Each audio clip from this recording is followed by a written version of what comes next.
आजचा व्लॉग सकाळपासून नाही संध्याकाळपासून चालू होत आहे बिकॉज आम्ही चाललो होतो सासगावच्या जत्रेला. पण त्याच्या आधी आम्हाला एका व्यक्तीला भेटायचं होतं.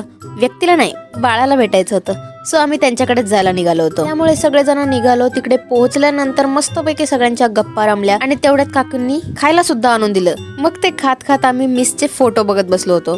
भाई साहब, तुम्हाला तर माहितीच आहे लग्नामध्ये कसे फोटो निघतात आणि तेच बघून आम्ही एवढे हसत होतो ना, एवढं हसलो, एवढी मज्जा केली. आणि त्याच्यानंतर मग बाळ सुद्धा उठलं. त्यामुळे बाळाला बघितलं आणि मग तिथून निघायची तयारी केली बिकॉज आम्हाला जत्रेला पण तर जायचं होतं. आणि जत्रेला जायला एवढं लेट झालं होतं की तुम्ही व्ह्यू बघू शकता. इकडे गेल्यानंतर नुसतं भाई सगळीकडे झगामागा आणि मला बघा फुल लाइटिंग होती.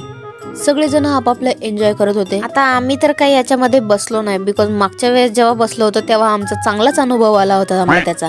त्याच्यामुळे आम्ही ह्या वेळेस काही जास्त बसलो. जिकडे आम्हाला बसायची परमिशन होती तिकडे तर आम्ही बसत नव्हतो आणि जिकडे बसायची परमिशन नव्हती तिकडे मात्र आम्हाला बसायचं होतं. पण म्हणलं जाऊ दे. तिकडून आम्ही निघालो आणि शॉपिंगला सुरुवात केली. आणि एवढी जास्त गर्दी होती आणि मी एक्सपेक्ट पण नव्हतं केलं की कोणी मला ओळखेल.